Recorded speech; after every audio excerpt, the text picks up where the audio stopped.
Hello all, in this video we will discuss the installation and configuration of Hadoop. Install Hadoop involves installing and configuring the related software and utilities associated with the Hadoop framework. Hadoop is an open source framework which licensed from Apache Software Foundation for big data processing.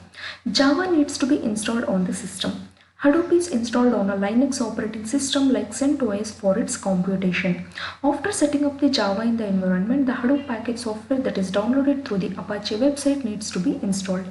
The related name node configurations, the configuration XML is known as core site.xml, and for data nodes the HDFS site.xml and needs to be installed alongside yarn site.xml for resource management.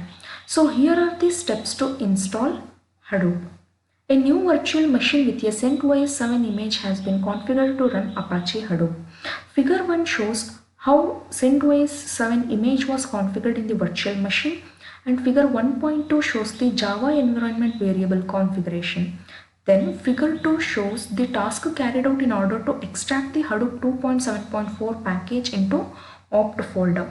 Then figure 3 shows the configuration for the environment variable for Hadoop user. Figure 3.1 to 3.4 shows the configuration for XML files required for Hadoop configuration. So figure 3 is for configuring the environment variable for Hadoop user. Then figure 3.1 shows the configuration of core site.xml file. Then figure 3.2 shows the configuration of HDFS site.xml file. Then figure 3.3 shows the configuration of MapReduce site.xml file, and figure 3.4 shows the configuration of yarn site.xml file. Figure 4 shows the usage of JPS command to check the relevant daemons are running in the background, and the following figure shows the Hadoop's online user interface. So figure 4 shows JPS command to verify running daemons, and figure 4.1 is for accessing the Hadoop online interface at port. Figure 5 shows the result for the MapReduce program called word count, which counts the number of words in the file. The next couple of figures displays the Yarn Resource Manager's online user interface for the submitted task. So figure 5 is for MapReduce program result, and figure 5.1 shows the submitted MapReduce application, and figure 5.2 shows the logs for submitted MapReduce application. Then figure 6 shows how to create a directory within the Hadoop file system and perform a listing of the HDFS directory. So figure 6 is for creating a directory within the Hadoop file system, and figure 6.1 shows how to put a file onto the Hadoop distributed file system, and figure 6.2 shows the created file in the DIRB directory. So figure 6.1 can create a file in HDFS, and figure 6.2 is for new file created, and figure 6.3 shows the content of a DIRB directory. Then figure 6.4 shows the content of the DIRB directory, and the next figure shows how file and directory size can be displayed. So figure 6.5 displays a file and directory size. Then deleting a directory or a file can be easily accomplished by the -rm command. So figure 6.6 is for to delete a file. So here is the link to refer the installation steps to Hadoop and more information about Hadoop concepts. Then we move on to another concept, that is Hadoop open source? So Hadoop is for open source that provides many space for large datasets, and it is stored on groups of software within similarities. Hadoop is a project of Apache, and it is used by the different users, also supported by a large community for the contribution of codes.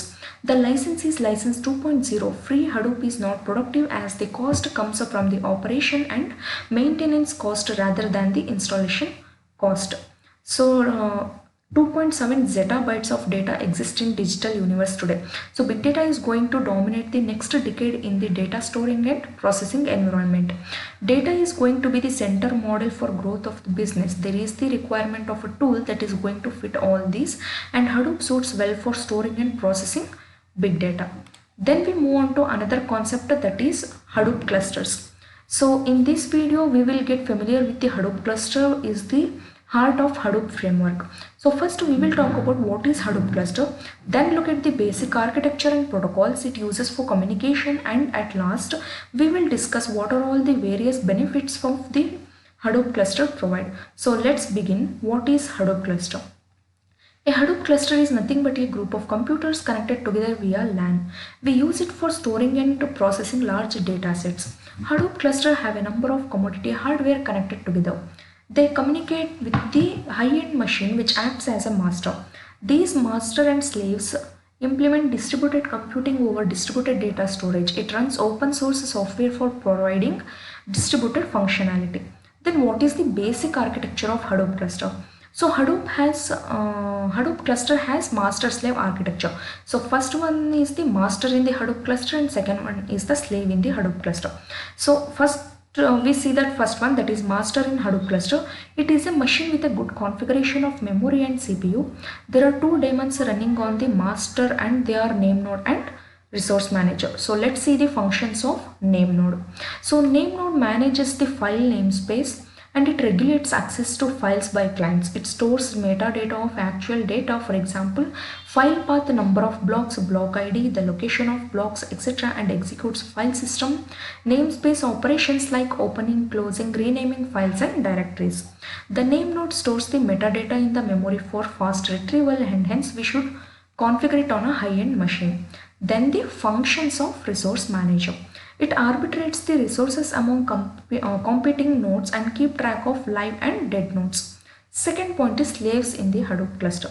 It is a machine with a normal configuration. There are two daemons running on slave machines and they are for data node and node manager. Then third point is the single node cluster versus multi-node cluster. As the name suggests, a single node cluster gets deployed over a single machine and multi-node cluster gets deployed on several machines. In single node Hadoop clusters, all the daemons like name node, data node run on the same machine. In the single node Hadoop cluster, all the processors run on one JVM instance. In multi-node Hadoop clusters, the daemons run on separate host or machine. A multi-node Hadoop cluster has master-slave architecture. In this, name node daemon run on the master machine and data node daemon runs on the slave machine. Then communication protocols used in Hadoop clusters. The HDFS communication protocol works on the top of the TCP/IP protocol. The client establishes a connection with name node using configurable TCP port. Hadoop cluster establishes the connection to the client using the client protocol. Then next point is how to build a cluster in Hadoop. Building a Hadoop cluster is a non-trivial job. Ultimately, the performance of our system will depend upon how we have configured our cluster. So in this section, we will discuss some various parameters one should take into consideration while setting up a Hadoop cluster.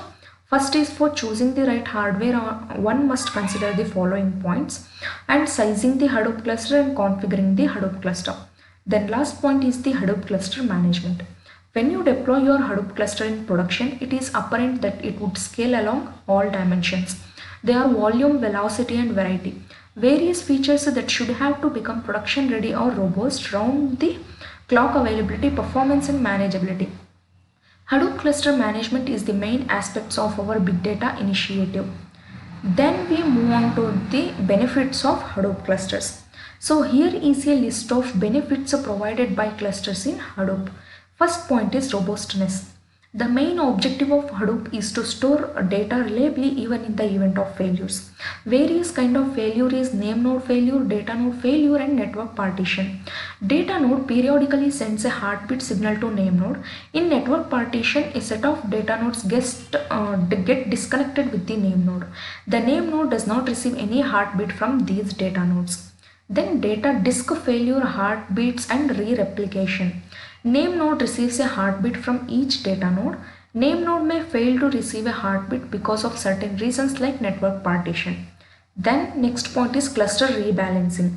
The HDFS architecture automatically does cluster rebalancing. Suppose the free space in a data node falls below a threshold level. Then it automatically moves some data to another data node where enough space is available. Then data integrity. Hadoop cluster implements a checksum of each block of file. It does so if there is any corruption due to buggy software, faults in storage device, etc. If it finds the block corrupted, it seeks from another data node that has a replica of the block. Then metadata disk failure. FS image and edit log are the central data structures of HDFS. Corruption of these files can stop the functioning of HDFS. For this reason, we can configure the name node to maintain multiple copies of FS image and edit log. Then last point is snapshot. Snapshot is nothing but storing a copy of data at a particular instance of time. One of the usages of the snapshot is to roll back a failed HDFS instance to a good point in time. We can take snapshot of the subtree of the file system or entire file system. Some of the uses of snapshots are disaster recovery, data backup and protection against user error. So there are several options to manage the Hadoop cluster, and one of them is Ambari. So we can manage more than one Hadoop cluster at a time using Ambari. Then we know about the 9 best Hadoop books. So here we will see various best Hadoop books and what they offer us and how can we increase our knowledge about Hadoop. So let's see one by one. Hadoop, the definitive guide, storage and analysis at internet scale. So this book provides our most popular guides which explains everything in a clear writing style. So you will teach MapReduce from basic to a level where you can write your own applications, that includes fundamentals for Flume, Scoop used in data transfers. This Hadoop book is the best guide for beginners. Then second book is the Hadoop in practice. So this book addresses specific requirements like querying data using Pig and writing log file loader. With every use case, you will learn how to build a solution for each. Then the next book is Big Data Analytics with Hadoop 3. So in this book of Hadoop, you will get to know new features of Hadoop version 3.0 along with MapReduce, Yarn and HDFS.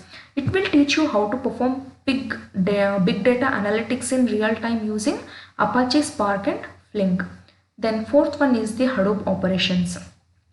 This book covers what kind of difficulties one will face in the real world while working with Hadoop. It tells you that what best practices you should adopt while solving bottleneck issues. It gives an overview of HDFS and MapReduce, answering the question like why they exist and how they work. So how to plan Hadoop deployment and hardware to network settings. With all these details, the book is for administrators. Then fifth book is MapReduce design patterns. So the goal of this book is for fabricate projects which can scale the time and growing data. This book is for people having basic knowledge of Hadoop. This book enables you to master MapReduce algorithms and contains way to solve numerous Hadoop problems quickly. Then sixth one is the professional Hadoop solutions. So this book of Hadoop is for those who want to learn how to make a most of extremely scalable analytics. It highlights the approaches to build massive Hadoop based applications, and you will take a deep dive into making advanced enterprise solutions. Then next book is Hadoop MapReduce version 2 cookbook. So you will learn how to install, configuration and administer MapReduce program. It also familiarizes you with what's new in MapReduce version 2. So this book tells you how to solve MapReduce problems in the real world, and it contains recipes which are very practical. Then next book is Hadoop for Dummies. This book walks you through the Hadoop's cost effectiveness, functionality and practical applications. It shows you how to program MapReduce, utilize design patterns and get your Hadoop cluster up and running in quick and easy way. Then the last book is Hadoop for 24 hours. So this book shows how to import data to Hadoop and process it. It enables you to master MapReduce programming in Java. It also teaches you advanced MapReduce and API concepts. So as such, there are many Hadoop books in the market giving knowledge from beginners to intermediate to expert level. So it is the reader who has to decide what level of learning he has to achieve. The reader will choose what aspect of Hadoop he wants to learn, and it can be administration, programming or machine learning and so on.